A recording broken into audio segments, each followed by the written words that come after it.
listening to Second Chance Ministry Radio.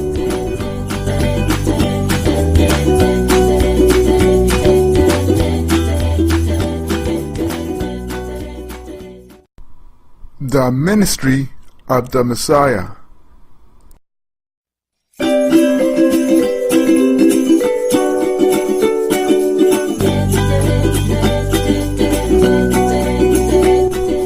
You are listening to Second Chance Ministry Radio.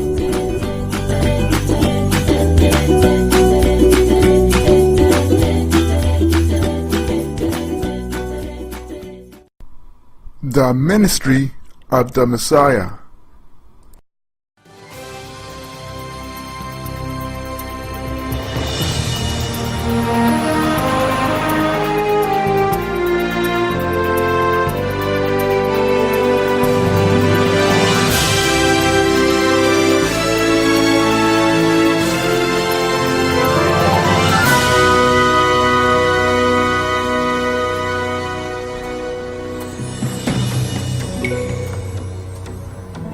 The ancient land of Israel is a testimony, an evidence of the greatness of what God did in that country, a testimony to the truth of the words that we find in the pages of the Bible.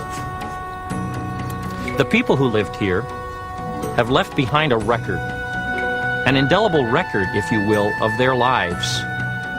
An important part of that record is the cities where they lived, ancient piles of debris that contain their culture, architecture, art, their diet, the weapons they used, and even on occasion their writings. These piles of ancient cities, often built one on top of the other, are called tells. People in ancient times tended to build and live in the same places, maybe because there were occupations there, or a main road went nearby, or maybe, most likely of all, a source of fresh water. And as archaeologists began to peel away the layers of this ancient civilization, the culture and even the people of the Bible come to light. I'd like to ask you to join us on this adventure. We're going to try and understand the people, the context of the Bible. It'll mean some extra hiking, some climbing, some travel to out-of-the-way places, but the end result, I think, will be well worth the effort as we discover again that God's Word, God's message, is as relevant for us as it was for them. The location Herod picked for the awesome fortress that he named after himself, the Herodian, is a place, an area rich in biblical history. Jacob buried his beloved Rachel just over here on the hills near Bethlehem. Sometime later, two women coming down out of the hills toward this area, as Naomi and Ruth came back from their time when they were away because the land had been under famine. Ruth goes down to one of the fields below and begins to glean from a farmer named Boaz. Ruth and Boaz are married and eventually become the great-great-grandparents of David. And young David becomes the newly anointed king of Israel, the one whose reign and even whose character would become the pattern for the Messiah to come. And finally, the greatest act, the greatest historical event of all, the birth of Jesus. As the sun rises and sets on the Judean mountains, the shadow of the Herodian is thrown villages around, including Bethlehem itself. And somewhere within that shadow, Jesus was born.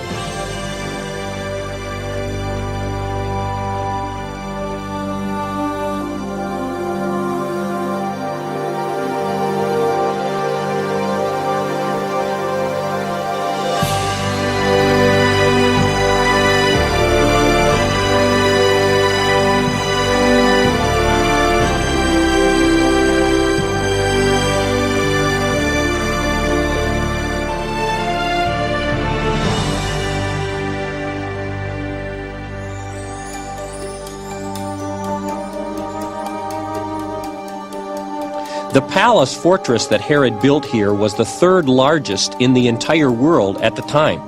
and certainly one of the most glorious.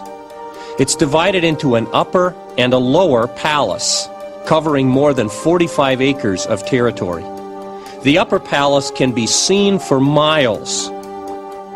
Around the outside, double walls about 15 feet apart, and between those two walls, the chambers and rooms that were necessary for all of his servants and palace staff. On each of the four sides of that upper fortress, a tower several stories high. In these towers were the rooms for the royal family and the government officials. And on the east, the greatest tower of all, more than 100 feet high, where Herod and his own family could live and catch the breezes from the Mediterranean on hot summer days. When one walks through the glory of this palace complex, we're struck by the great vision and the great power that was Herod. And it becomes more obvious what an act of faith it was for the Jewish people to be willing to commit to the fact that Jesus was Messiah and King. The place is called the Herodian, built by King Herod. If you look here to the east, you can see in the distance the water of the Dead Sea. And just beyond the water, the mountains across the Dead Sea, the mountains of Moab. And then coming from the Dead Sea in this direction, you see the hills of the Judea wilderness. Notice how clearly the wilderness begins and the farmland ends. To the west of us, the Judea mountains. You can see that block of mountains not so very far away from here, almost straight across from us, the Valley of Elah.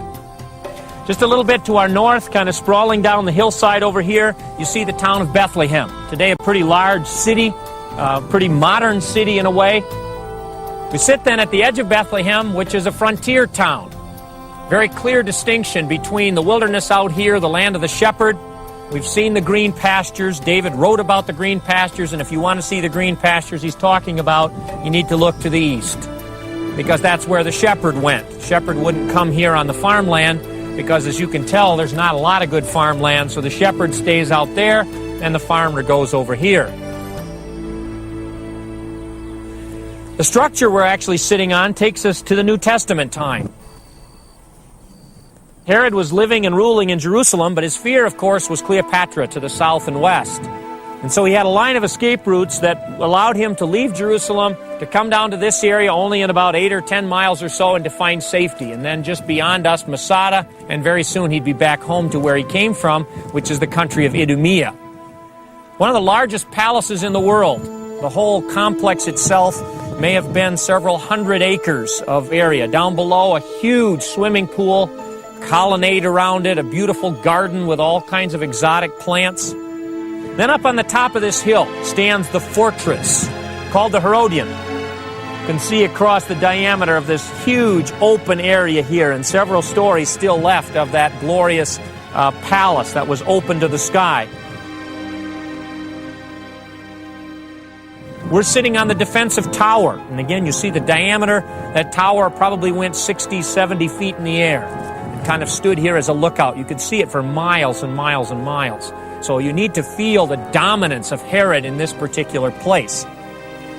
Josephus does tell us that Herod was buried here. He died in Jericho, and the funeral procession Josephus describes comes up from Jericho through that wilderness and then comes down in a glorious funeral procession, and somewhere, without Josephus telling us where, Herod was buried. And as far as scholars know, his body was never found.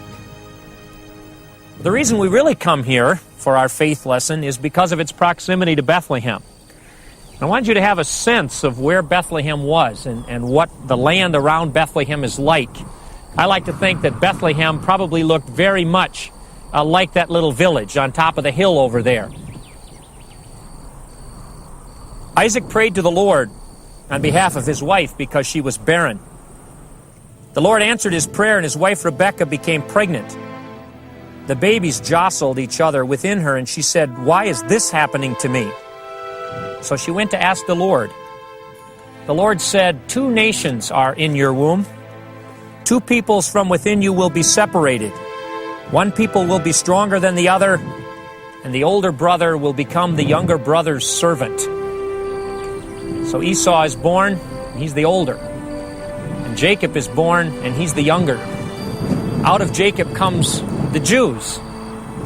And out of Esau comes the people of Edom, who live down across the Dead Sea, but to the south a ways, in the mountains of Edom. But the prophecy was that the older Esau and his family will serve the younger Jacob. In fact, that's even reiterated, if I could read it, in the book of Numbers, where that prophet, just across the sea from us here, the prophet Balaam said, "A star will come out of Jacob, a scepter out of Israel," Jacob's other name, "and he will crush Edom. Edom will be conquered, but Israel will grow strong. Jacob will be strong." So the Jewish people had in their minds that ultimately someday that line of Jacob was going to be in power. But we're sitting in a strange place here, because you see, Herod was from Idumea. Herod was an Edomite. Herod was a descendant of Esau. And all the glory and all the power and everything magnificent in the whole world belonged to Herod.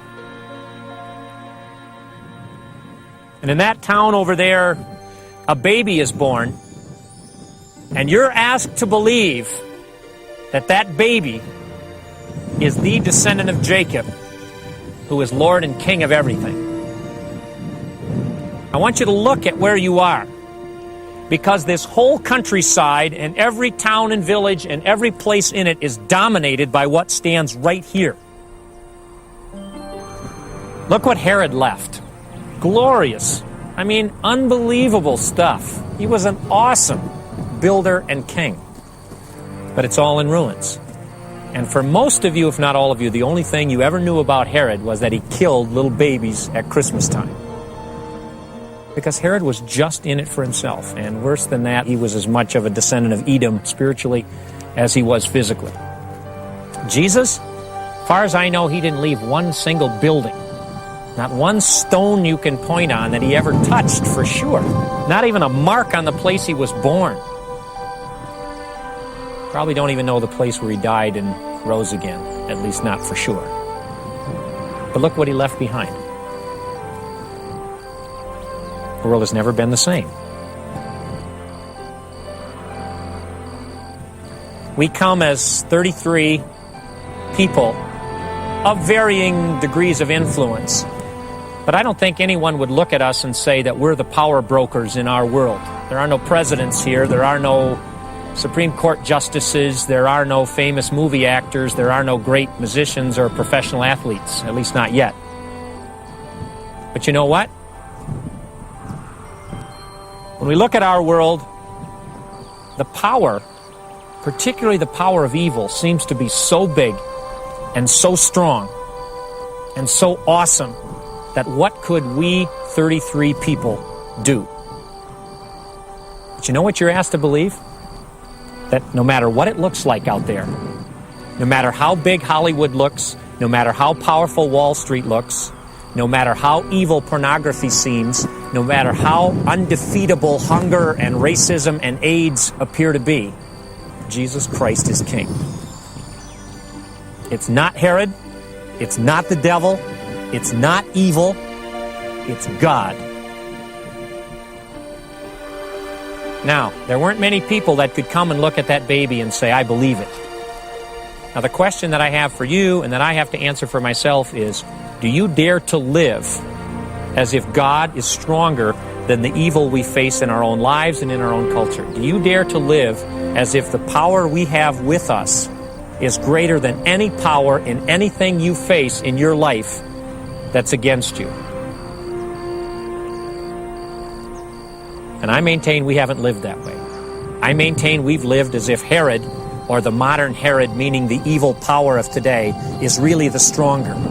And so we've gone to our convents and our monasteries and we've said evil is too big, too strong. God is not big enough, strong enough to do what we want him to do. People, this palace, this fort right here says no matter what it looks like, no matter how strong it seems, no matter how glorious it is, it's the baby in the manger that's Lord of heaven and earth. And so Matthew the Jew starts his gospel story about Jesus with these incredible words. In the days of Herod the king,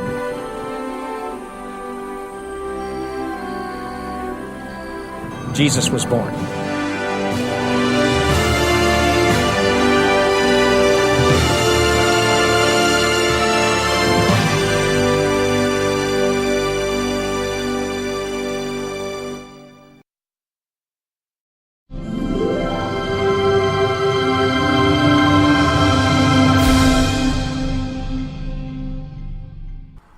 You are listening to Second Chance Ministry Radio.